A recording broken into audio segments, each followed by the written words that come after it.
O embate sobre o teto da dívida norte-americana indica que os republicanos, nesta etapa, representariam o neoliberalismo e os democratas teriam feito um giro desenvolvimentista, ou keynesiano, como preferirem.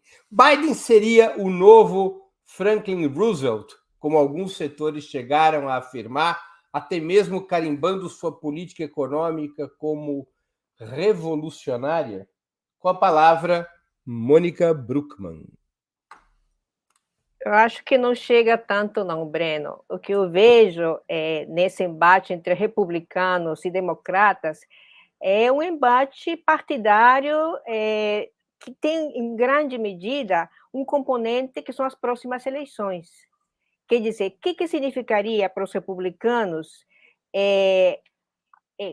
se comprometer com uma elevação do teto de gastos nesse momento? Significaria dar uma folga ao governo Biden, permitir... Porque o que eles estão colocando? Eles estão colocando uma série de restrições para esse acordo. Restrições que têm a ver com financiamento dos serviços de Medicare, Medicaid, todo que é o sistema de previdência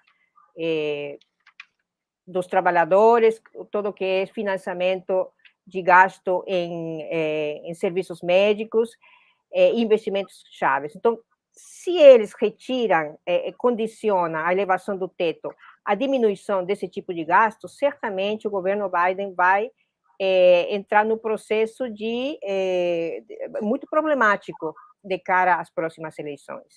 Eu acho que a questão tem a ver com isso. Agora, tem posturas dentro dos republicanos, como as do próprio Trump, que dizem, não interessa, um default não é tão ruim assim, a gente reorganiza a economia e não tem problema. Aliás, é um dos que mais pressionam por uma moratória dos Estados Unidos, justamente, eu acredito, apelando a essa situação de desgaste dos republicanos nesse processo eleitoral ano que vem. Então, eu acho que as questões são muito mais concretas, muito mais terrenais, muito menos, digamos, apelativas a grandes projetos nacionais de desenvolvimento e tem a ver mais com uma corrida eleitoral que coloca uma maior complexidade para a economia dos Estados Unidos no momento de crise que vem se aprofundando muito antes de 2020, já inclusive antes de 2008, e da qual não conseguem sair, cada vez com mais restrições para sair dessa crise e recuperar condições de crescimento econômico, condições de investimentos estratégicos, né? Agora, se temos em conta um dispositivo que, no caso de a situação ficar mais complicada e não chegar a um acordo bipartidário, que é a aposta do governo Biden nesse momento, inclusive por isso que vai voltar antes da gira que pensava fazer por Ásia, para tentar fechar esse acordo antes do dia 1º de junho, né? Cancelou a visita à Austrália, a outro país asiático, vai voltar para fechar esse acordo. A ideia é que uma das possibilidades seria que o Fed, o Banco Central dos Estados Unidos, compre parte dos bônus do Tesouro. Com isso, certamente, o que vai acontecer é uma diminuição das reservas dos Estados Unidos. E isso tem um impacto concatenado, né, em desvalorização da moeda, subida dos juros e tudo mais. A outra possibilidade é a emissão de mais ou menos $1 trilhão em moeda corrente, o que também vai ter um impacto fortíssimo em uma degradação da economia como um todo. Então, eu acho que é uma situação extremamente complicada e que tem a ver, em grande medida, com questões estruturais, é verdade, mas também com essa rivalidade de cara ao próximo processo eleitoral e, sobretudo, essa tentativa de desgaste dos republicanos da possibilidade de uma reeleição de um presidente democrata. Muito bem. Com a palavra, Iole Ilíada.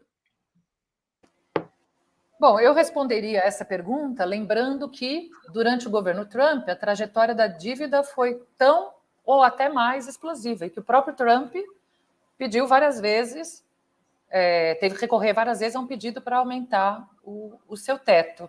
E foi muito criticado na época, evidentemente, pelos democratas. Então, na verdade, até seguindo meu raciocínio, há um problema estrutural e, evidentemente, há aquilo a que a Mônica se referiu, uma disputa política. Então, quando um está no governo, o outro o acusa de ineficiência, etc. Claro que é verdade que há uma diferença histórica entre, digamos, o perfil dos gastos, né? Então, no caso do Trump, ele aumentou as despesas em gastos militares, embora o Biden também o tenha feito, mas ele reduziu impostos. A lógica do Biden é de não reduzir impostos e aumentar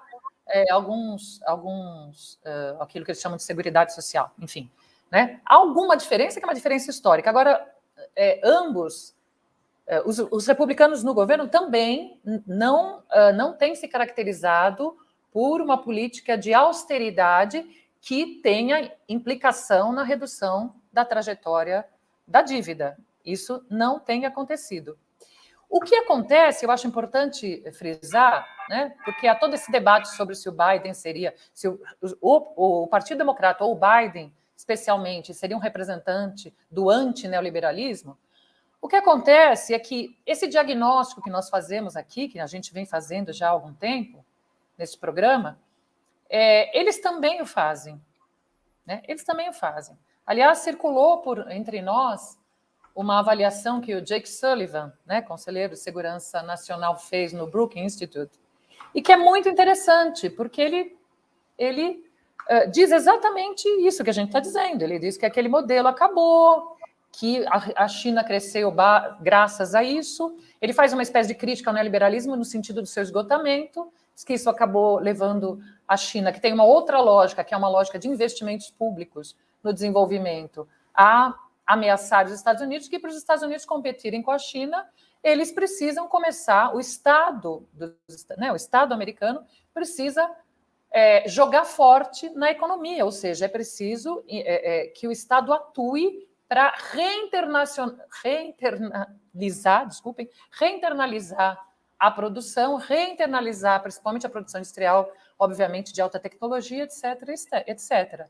Então, o que há é um diagnóstico claro e uma tentativa de reverter o problema, porque ele está, como está demonstrado, estourando, ele não se sustenta. A questão, evidentemente, é que não interessa, como disse a Mônica, aos republicanos que seja o Biden, embora, parênteses, a gente já discutiu isso em outro programa e eu já disse que eu não acho que seja tão simples assim, com uma canetada, reformar, digamos assim, o capitalismo. Mas, de qualquer maneira, não interessa, evidentemente, aos republicanos que seja o Biden a fazê-lo. E eles vão tentar impedir que isso aconteça, principalmente porque tem eleição ano que vem. Então, quanto mais eles puderem cortar as possibilidades, as margens de manobra orçamentárias do Biden, melhor para eles eleitoralmente. Com a palavra, Jones Manuel. Eu, que sou uma pessoa relativamente rancorosa, e aí o jovem místico diria que é coisa de mapa astral, eu lembro que quando o Biden anunciou o plano Biden, apareceu algumas vozes emocionadas falando que era o fim do neoliberalismo. Veja, não era o fim do neoliberalismo nos Estados Unidos, era o fim do neoliberalismo no mundo. No mundo. Aí eu fiquei vendo aquilo ali e pensei assim, meu irmão, ou eu não entendo nada, ou eu não entendo nada, o que é sempre uma possibilidade, e as pessoas estão meio emocionadas, né? E aí, ao fim e a cabo, o plano Biden, assim, está fazendo água. Está fazendo água por alguns aspectos objetivos. Primeiro, neoliberalismo não é um nível de gasto público. Neoliberalismo é um modelo econômico, um modelo de desenvolvimento, uma fase do capitalismo. O que define o neoliberalismo não é, por exemplo, uma política de austeridade. Porque no centro do sistema capitalista, por exemplo, acabei de citar o exemplo do Reagan. O Reagan não reduziu o gasto público. E a própria política de austeridade foi uma política de austeridade para alguns setores do aparato estatal, particularmente a assistência social. Assim como a Margaret Thatcher também não reduziu o nível de gasto público e também não reduziu a relação dívida-PIB. Então, o que caracteriza o neoliberalismo não é o nível de gasto público. Neoliberalismo é um modelo econômico que tem várias premissas. Demitir o estado da produção, acabar com o planejamento, desregulamentar as finanças, precarizar as relações de trabalho, e etc, etc, etc. Né? Então, eu acho que, primeiro, desde que o Biden apareceu, fica muito claro que existe uma confusão conceitual na esquerda sobre o que é neoliberalismo. Essa confusão conceitual, inclusive, se explica a partir do debate, que normalmente é muito ruim, que é o governo Lula foi anti-neoliberal. Pelo amor de Deus, né, gente? O governo Lula teve uma política econômica diferente da FHC em vários aspectos. Agora, assim, não dá para dizer que a mudança do mix de política econômica, e nem foi uma mudança tão radical, porque se manteve meta de inflação, câmbio flutuante, regime de superávit primário, não dá para dizer que uma mudança de política econômica significa uma mudança do fim do neoliberalismo. Porque se fosse assim, acabar com o neoliberalismo seria muito fácil, viu? Seria uma sexta-feira. Então, se fosse assim, a gente poderia dizer que, por exemplo, o governo Petro acabou com o neoliberalismo na Colômbia já, com menos de 2 anos de governo, porque teve uma mudança radical na política econômica. Isso é um ponto. O segundo ponto é que todo mundo esquece das massas fazendo história, né? Porque o New Deal não foi assim, o Roosevelt estava lá, fumando charuto, teve uma ideia muito boa, conversou com Getúlio Vargas e pensou, vou criar um novo modelo de desenvolvimento dos Estados Unidos. O New Deal se deu num contexto de uma crise capitalista global, com a União Soviética crescendo mais de 10% ao ano, Slav Stalin, com a luta de classes pegando no mundo e com os Estados Unidos pipocando de greve e de protesto. Então, foi um contexto específico em que a luta de classes possibilitou que o Estado assumisse um papel na economia que não acontece toda semana. Não é toda semana que a burguesia de um país aceita vários mecanismos de controle do poder público e de regulação econômica em nome de parar o perigo vermelho. Percebe que assim, não existe New Deal, por exemplo, sem aumento da temperatura da luta de classes e ameaça global ao sistema capitalista.